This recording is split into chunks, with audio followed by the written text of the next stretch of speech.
next year. And here, it's very brief. As you can see, I'm only a Fulbright visiting researcher. As I told before to some colleagues here, neither a student or a faculty member, something in between. And I'm at the Department of Teaching and Learning, and my focus is English language teaching again. And let's start with Turkey. I would like to ask what you know about Turkey, but I'm not sure the things I hear nowadays will be delightful. We are famous for dance nowadays, but other than that, Turkey is a country between two continents. A very famous metaphor, a popular metaphor, is the bridge between cultures and continents and countries. And it was called Asia Minor in the past, and it's usually now Anatolia geographically. It has 81 cities. The capital is Ankara, where I live. And there are currently, as of 2013, there are 76 million people there. And the age groups are as follows. I'm not into demographics that much, but those age groups are important because it means there are a lot of students in Turkey. From, well, for formal education and informal education at the same time. And let's check the context with that many students in mind. I have 5 questions here about what is taught in terms of language in Turkish schools, who teaches, where are those languages taught, when, in terms of age and time, and how are those languages taught.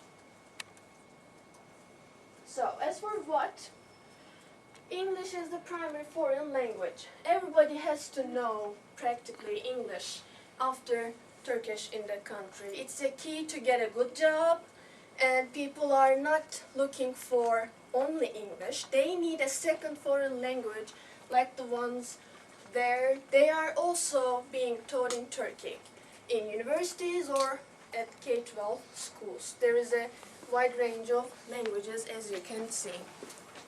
But from this point on, I will focus on English language teaching because that's my major back in Turkey, and that's my focus both in my MA thesis and my PhD dissertation right now.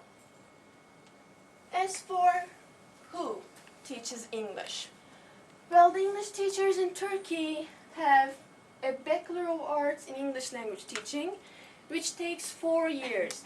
I think it's a bit different here.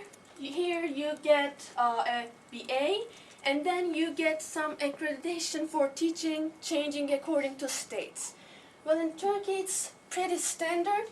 Either you have a BA in English language teaching, or you have a BA in those 4 departments, programs, and then you can get extra courses called pedagogical courses, like an accreditation again, and you can be a teacher.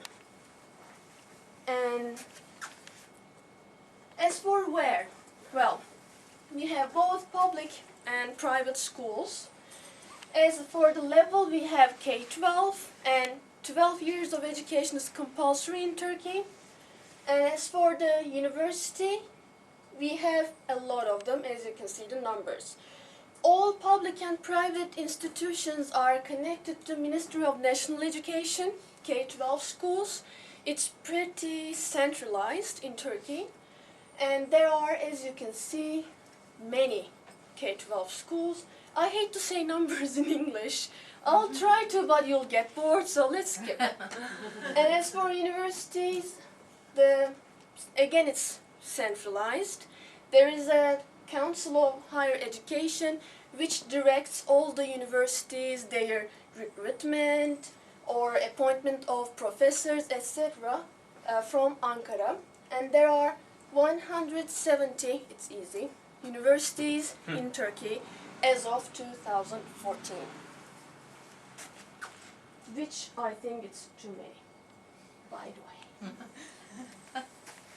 And as for when, well, we start teaching English pretty early. The curriculum changed 2 years ago in Turkey. we have a new system called 4 plus 4 plus 4.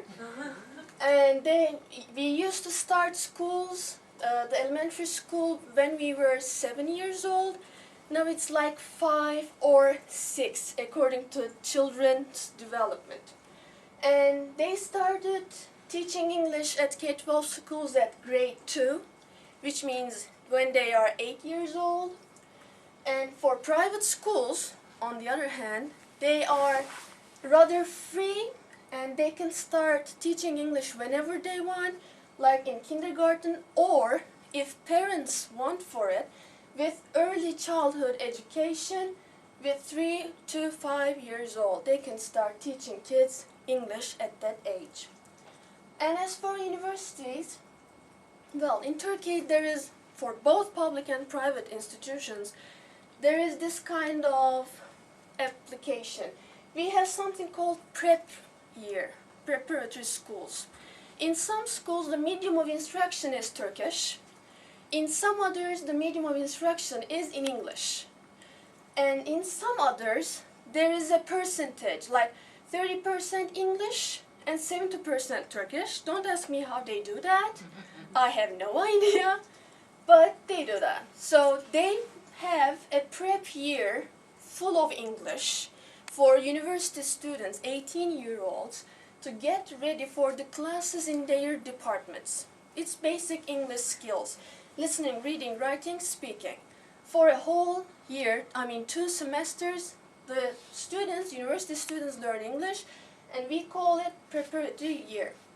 And in their departments, they have departmental courses in English, like in the English for academic purposes context. So this is how it goes in universities. And for the how, well, as for K-12 schools, there's a nationwide curriculum, as I said, with the government and educational system being very centralized. Ministry of National Education gives a curriculum to all the students and the teachers and the principals at schools, and both in private and public schools, it has to be administered. As for universities, they are separate in their own ways. They have their own examination systems and all. And as for assessment for K-12 schools, if you ask me if there is a valid language test for K-12 learners of English, no, there aren't. As for universities, well, private institutions for K-12 schools, they usually use tests from Cambridge and other publishers. As for universities, the prominent tests are IELTS and TOEFL. TOEFL is, well, more widespread than IELTS nowadays. And for a wider framework, all the course books and the curricula at universities are based on Common European Framework of Reference for Languages because, well, we are not a member of European Union, but interestingly enough, we follow the European policies in education. Again, I don't know why, but I guess it makes more sense for the policymakers. So we have those CEF levels everywhere in our courses and course materials. And here comes the process. So this is the context where prospective English teachers teach English. There is a wide audience in terms of English in Turkey. You can have whatever job you want as an English teacher in Turkey because it's the primary foreign language. And as for the process of training these teachers, I've tried to summarize that, again, wide area into 4 main titles, and we'll start with the general information. So, as you can guess, English teachers are very much in demand. And there are, right now, remember the number of universities, 117. There are 118 English language teaching programs, not the literature linguistics departments, only the English language teaching programs. if we reduce it to the number of departments, it should make something like 100. So 100 ELT programs in 170 universities. I don't know if it will be like this in the future, but this is the current situation. As for the courses, well, we have 8 semesters, and in our department, in my department in Gazi University, there are 158 credits of courses. So this is something basic. Universities or departments choose to add courses or reduce courses, but basically it's something like this. They put more elective courses in them. You'll see the samples for that. And there are 3 basic content or areas for these courses in Turkey. Language and language teaching, language itself, the language content, and language teaching. Pedagogy, which means the general educational courses, and the cultural courses that contributes to the teacher's world knowledge. So, for the first year, I didn't split them up into semesters. This looks more solid. So we have 23 credits per semester. This is the freshman. And they have those basic language courses that you see in color green. They focus on language skills, and then they have that effective communication skills. We practice like NLP, learning styles, how to communicate, how to empathize with learners, a very smooth introduction to teaching, but it's a cultural course in that sense. And there is the Introduction to Educational Science and Educational Psychology courses over there. They are, by the way, given and taught in Turkish, because the medium of instruction of my university is Turkish. But let's say if you take another university like Boğaziçi or Middle East Technical University, their instruction is in English, so they teach them in English. But the other courses, the pink and green ones, they are all in English because the department is English language teaching. And the others are Turkish courses, written and spoken Turkish, and computer skills, which are very necessary for a prospective teacher. And as for the second year, we get into more advanced stuff, like English literature. And you'll see English literature and literature, but it will be a wide range of stuff in English literature, from poems to plays to novels, both American and British. And there is the linguistics course. Well, I hated that course, sorry, for whose major is linguistics, if there's any here. I hated that, and students do too. Because it's tough. I love teaching about linguistics. Sorry. And we have a very easy beginning to English language teaching now. Approaches to English language teaching 1 and 2, whose Bible is Diane Larson Freeman's book. You may know that with the green cover. We love that book and the videos coming with it. And public speech, again, it's about, I don't have to explain that, but it's more about being like a teacher. We have the translation course, and we have the language acquisition course. I love it. It's good. And the special teaching methods 1. Well, special teaching methods 1 is a course given in the second semester. It may sound something like very special, but it's not something very special. It's the beginnings of teaching. How to teach, for example, pronunciation. How to teach vocabulary. We start with small micro-teaching sessions. And the purple ones are again given in, instructed in Turkish. And there's the Turkish education history. And there's the research skills course, which is also important, I believe. And here comes the third year, which is, well, in our programs, usually the third and fourth year are the toughest. They cry. They're like, why am I doing this? I'm gonna be a teacher, why am I doing this? That's exactly why they should be doing that, but they are not aware of that. So in the third year, well, the number of credits might be deceiving because the quality of the courses are good. We go on with the special teaching methods, and there is the new course, teaching language skills. Again, this course is composed of micro-teaching sessions on teaching reading, writing, speaking, and listening. And we have the teaching English to young learners, and now, in fact, teaching English to very young learners is also included in the course because of the recent changes in the national curriculum.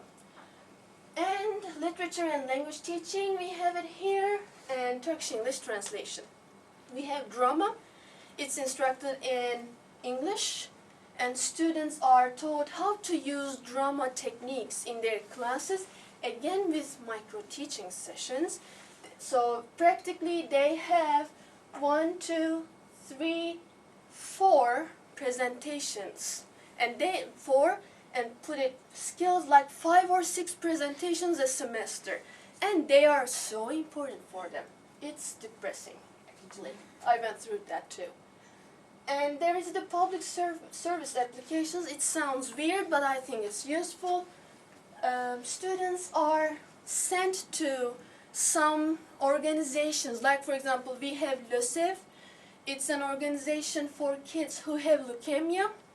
So they go there and teach English to those kids, and they are graded for that.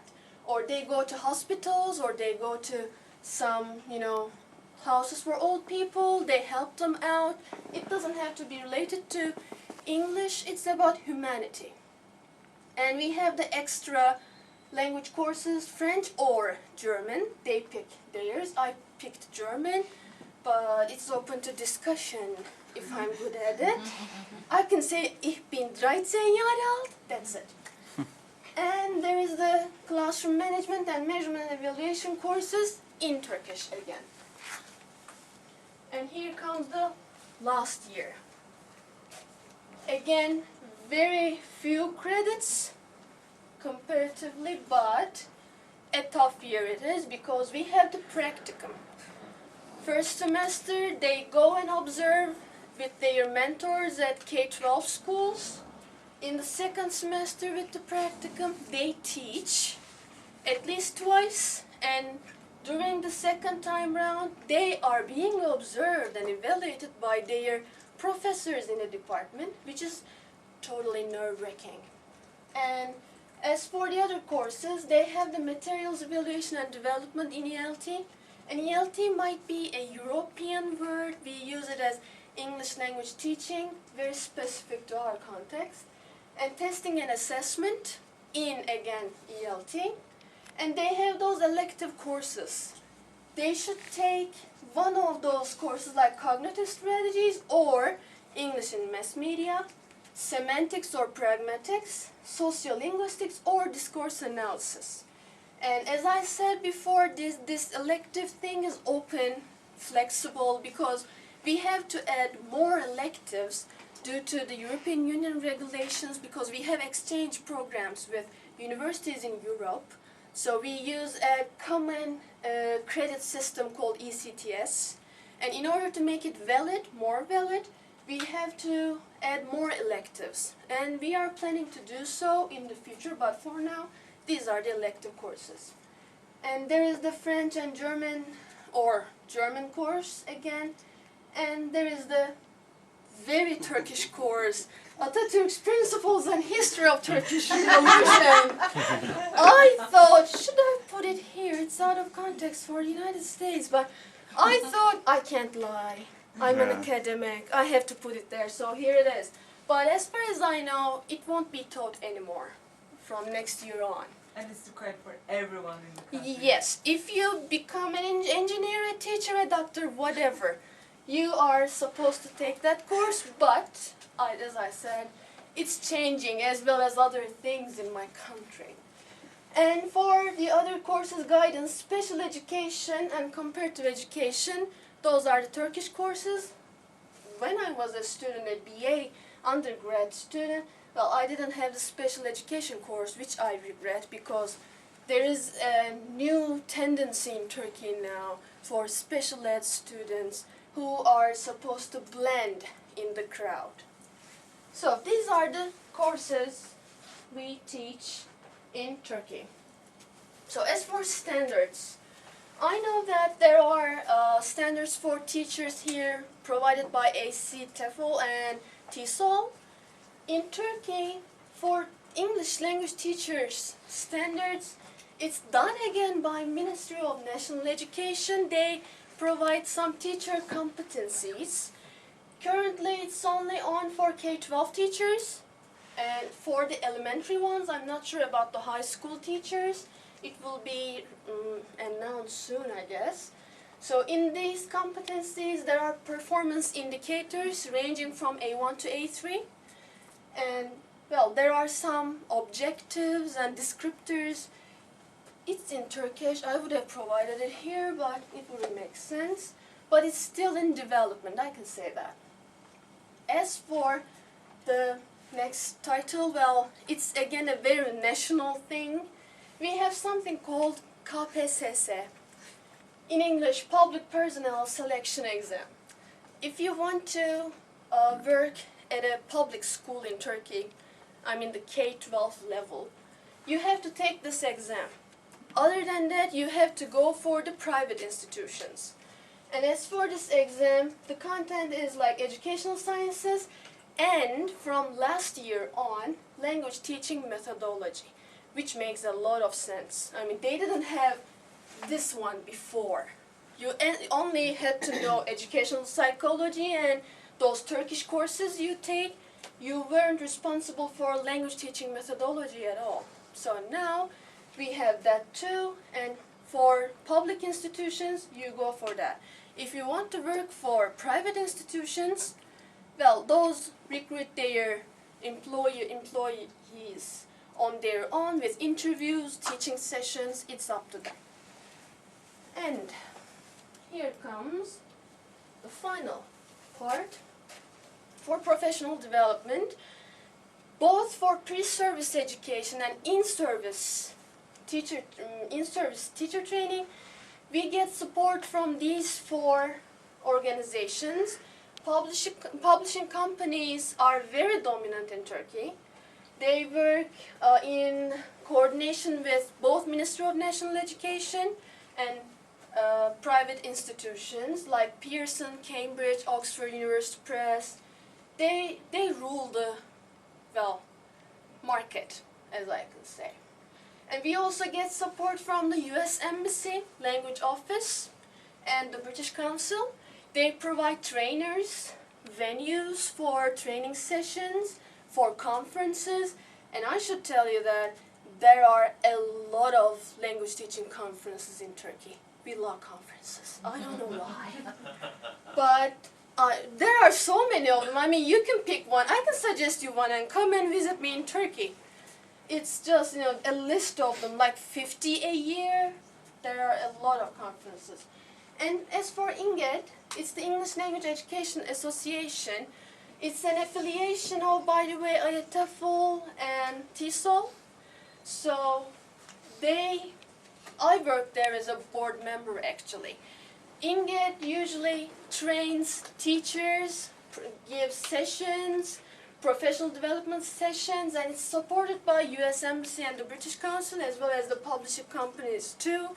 And Ministry of National Education usually coordinates with INGET because it's the only professional organization in Turkey that gathers English language teachers in Turkey, which is a big, big crowd, as you can see now. And closing remarks. This was what English teaching, in fact. We love grammar. We are obsessed with grammar. It's something universal, but I think Turkish teachers love it more because it's easier to teach. For God's sake, teaching reading, that's tough, or speaking. And this is the Turkish perspective to that. This is perspective. I mean, you take your perspective and work on it. So you saw the Turkish perspective with 20 slides or something so far, but I think it's basically universal.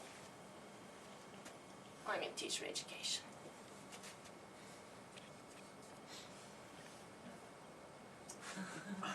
And I'm all for bribery.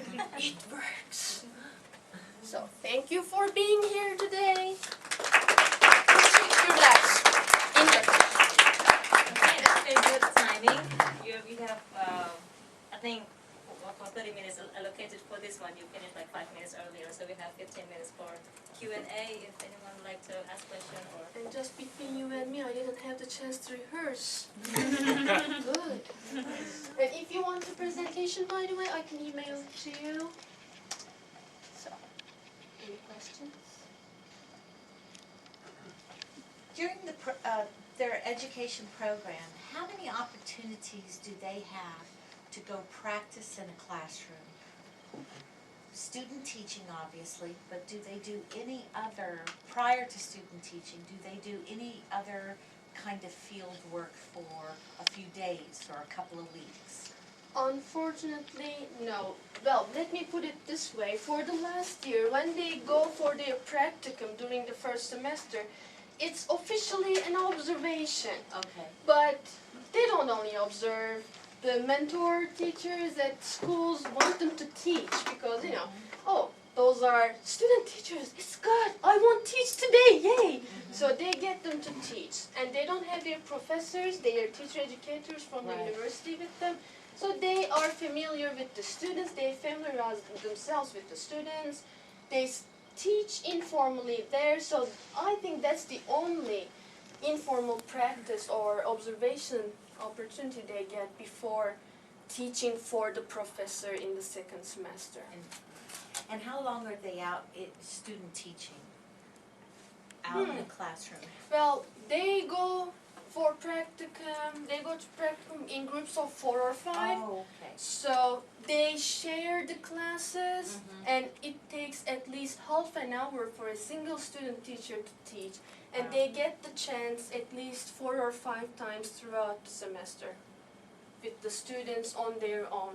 But it's not the real thing, that's for sure.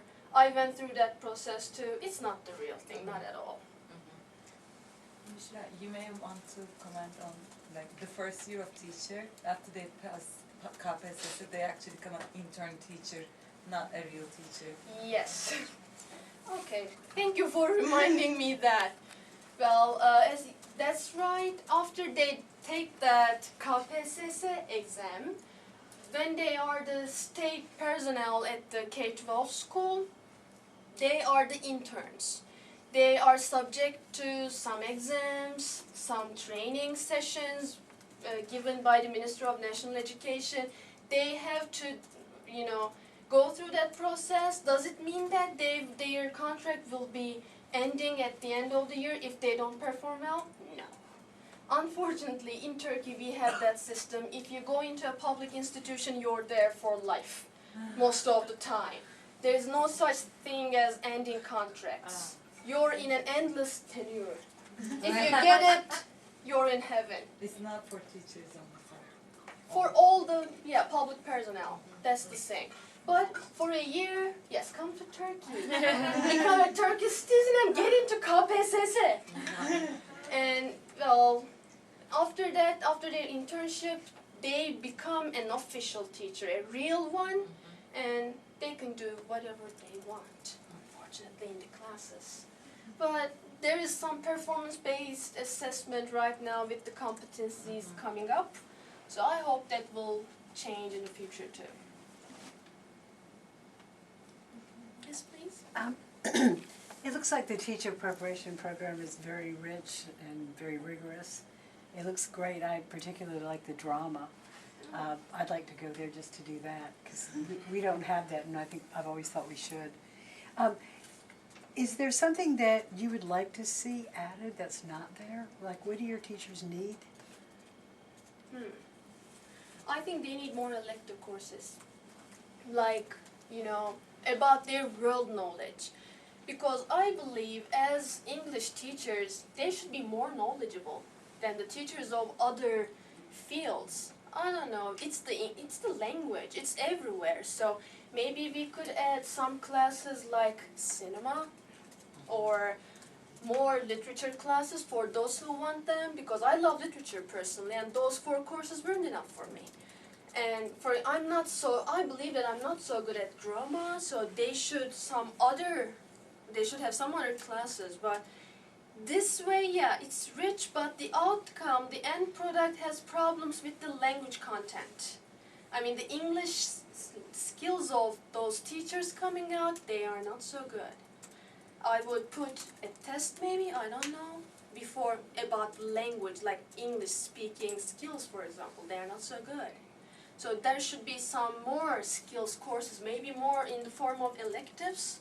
We should support that part of the syllabus or the curriculum, I believe. And that's about my department right now, because in some other universities, if you look into their syllabi, it's richer. Some other ones, they have, for example, Greek mythology as an elective. It could be interesting. So I would support those courses more. I think we are good at methodology, but what about the language content?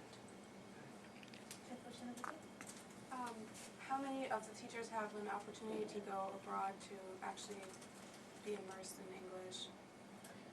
Well, the sad thing is that on the government's resources, they can't do anything. But usually the Ministry of National Education has some programs, joint programs with, for example, the U.S. Embassy. They have that access program. As far as I know, only the public school teachers can come here, and for a month they practice teaching, they get courses and all.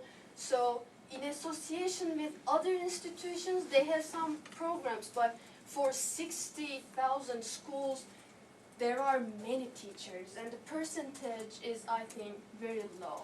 They are more active during their undergrad years because of Erasmus, the exchange program. I'm not sure, well, my department isn't very active in the United States, but for other programs, for example, they have some common programs like SUNY with the State University of New York. They have joint programs, but they are not many, only 4 or 5. But for teachers themselves, we don't have a lot of opportunities, I'm sorry to say. Is it English compulsory for K and elementary school in Turkey? What is compulsory, sorry? Required, I mean for English. Are they classes required? it's nationwide. Oh, and you have yes. to teach They English had, for yes. K and elementary. Yeah, from grade 8 for public schools, from grade 2 on, they have to take that English courses is compulsory. They can't give it up. Like math or science, it's always there. I mean, even if it's 2 hours a week, it's always there. Because I think compared to Indonesia now, I think English is compulsory in the secondary until high school, not in the elementary school. It was like they started in the previous curriculum, Turkish kids started learning English for public schools, I mean, at age of 10. Then they changed it. It's now age 8 and it's compulsory still. And in the past, in fact, we had also content-based instruction in Turkey, but they gave it up later on. Any question? I have a question. You said that you have a school where it is taught 100% in English. I got that. Are they Turkish teacher or foreign teachers? Both. Both. And When the medium of instruction is in English, for example, Bilkent, let's take Bilkent from Ankara. They have American professors, Turkish professors, or some other professors from other nations, but they teach in English. They are supposed to do that. do universities provide English trainings for these specific purposes, for teaching different kinds of majors? Is there Well, or this is how they are organized. Especially when the medium of instruction is in English, they have the School of Foreign Languages. And they have 2 departments, basic English, which refers to the preparatory year I mentioned, and modern English. When they say modern English, I mean, in basic English they don't teach Old English. In modern English, they refer to the departmental ones. For example, for engineering students, they have other instructors. Because, for example, in Middle East Technical University, they get academic writing courses, academic presentation courses. They are all in English. So they have to be trained. Students have to be trained, so they have such instructors for that, both Turkish or from other nations. I hope that answered your question. We can talk later. Still more, still have 5 minutes or so. I've got last one. Could you elaborate a little bit on the computer skills course in the undergrad teacher training program? Well, it's very basic. I mean, Microsoft Office programs, or still there are, let me put the context like this, very culture specific. In Turkey, when a kid decides to be a teacher, mostly it's because he has to be one. Because they come from, villages, or they don't have many possibilities in life. They may not even have a computer because of, poverty and all. But they have the chance to become a teacher when they score really well in the university entrance exam. So they are at the university, they don't know anything about computers, so they take those undergrads during the first year, they start with how to work a computer. And they proceed to Microsoft Office programs, all of them, I think, Access and all, and well, then they improve their computer skills in the educational technologies course. But for computer skills, it's very basic. How to use a Word document, how to prepare a PowerPoint presentation, how to use Excel, and all. Is that course compulsory for all undergraduates? Yeah. Okay. It's like, I guess, at least for the Faculty of Education, it's compulsory. Regardless of your major, you're supposed to take that course. Just, I want to go back to the drama class. And you said you took it, correct? I didn't, but I know the syllabus, how it's And instructed. you said that it's a focus on using drama as a methodology, right? Do you know what that is? What are they teaching exactly? They start theoretically. I got a similar course in my MA Okay. stage, so it's similar to that one. They start with the theoretical stuff, how to use your body language. They do some small activities like pantomimes and all. So they start with that. And then I think in the second half of the course, they put language teaching in it. Okay. How to use drama in language teaching. For example, I made a presentation when I was an MA student. Our MA program is rather practical, not that theoretical. Right. So my drama presentation was something like this. I'm teaching, for example, going to future, going to and will future. That's an important topic for Turkish language learners. I mean, if you know something that will happen for sure, it's going to. If it's a prediction, it will be will, something like that. So I put a drama scene with the props and all, with the, script. I had people playing the parts. My play was based on a fortune teller. And there was conflict in it. So a girl goes to the fortune teller, asks about her boyfriend, and the fortune teller is actually the friend of the girl, and she doesn't like the boy, and says, he's cheating on you. He's going to break up the relationship. So it was something like this. We have all the build-up for dramatic stuff because we were supposed to include them. This is something like this. They start pretty theoretical and end up in practical aspect of it. Because we do have drama here, but we call it process drama or drama in education. And it's not scripted, it's primarily process. and improv. Mm-hmm. So a framework is set up, and then the students, and there's a whole scholarly study on using drama to teach second language acquisition. Oh, Mhm. that should be great. Well, improvisation is a part of what I'm talking about, and it might be more general. It's more like drama in education. It's like an introduction, and we have some prospective teachers who like it so much that they attend drama classes professionally, and they get certificates for that and use them in their classes, write MA thesis on it Right. in the future. So it's just a beginning. There's a huge conference happening in Turkey in 2 years. It's called the International Drama and Education Conference. It's huge, and it's going to be in Turkey. It was just in Paris last year. They have it every 3 years, and in 2 years it's in Turkey. That's good to hear. Okay, we'll meet there Yes, then. absolutely. And who knows, maybe I'll start teaching drama. Absolutely. Okay, that will be the last question. Don't I get may mad have at me. missed it, but was there a course for assessment, teaching and testing and assessment? Yes. Okay, We have 2 courses for that. One of them is in the 3rd year in Turkish. I don't like it that much. It's not related to English language teaching at all. It's very general. But as for the 4th year course, it's teaching, testing and assessment in English language teaching. It's about how to prepare exams, and recently they included the portfolio assessment, alternative assessment types too, because they are supposed to do that. The teachers, in fact, they are expected to assess students, well, wholesomely. It's not only about exams anymore. So yes, we have 2 courses for that. Okay, thank you very much for the. Thank you. And now it's time when